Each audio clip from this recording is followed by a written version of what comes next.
ಮೀನುಗಾರಿಕಾ ದೋಣಿ ಮುಳುಗಡೆಯಾಗಿ ಓರ್ವ ಮೀನುಗಾರ ನೀರು ಪಾಲಾಗಿ ಮತ್ತೋರ್ವ ಗಂಭೀರ ಗಾಯಗೊಂಡು ಪತ್ತೆಯಾಗಿ ಸಾವನ್ನಪ್ಪಿದ ಘಟನೆ ಬೈಂದೂರು ತಾಲೂಕು ವ್ಯಾಪ್ತಿಯ ಉಪ್ಪುಂದದಲ್ಲಿ ನಡೆದಿದೆ.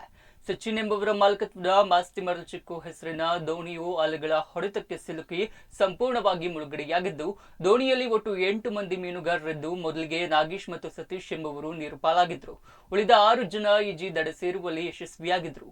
ಬಳಿಕ ಕಡಲು ಪಾಲಾದ ಮೀನುಗಾರರಿಗಾಗಿ ಹುಡುಕಾಟ ನಡೆಸಿದ್ದು, ನಾಗೇಶ್ ಗಂಭೀರ ಗಾಯಗೊಂಡ ಸ್ಥಿತಿಯಲ್ಲಿ ಪತ್ತೆಯಾಗಿದ್ದು, ಆಸ್ಪತ್ರೆಗೆ ಸಾಗಿಸುವ ಮಾರ್ಗ ಮಧ್ಯೆ ಸಾವನ್ನಪ್ಪಿದ್ದಾರೆ. ಇದೀಗ ದೋಣಿಯಲ್ಲಿದ್ದ ಮತ್ತೋರ್ವ ಮೀನುಗಾರ ಸತೀಶ್ಗಾಗಿ ಶೋಧ ಕಾರ್ಯ ಮುಂದುವರೆದಿದೆ. ಬೈಂದೂರು ಪೊಲೀಸ್ ಠಾಣಾ ವ್ಯಾಪ್ತಿಯಲ್ಲಿ ಪ್ರಕರಣ ದಾಖಲಾಗಿದೆ.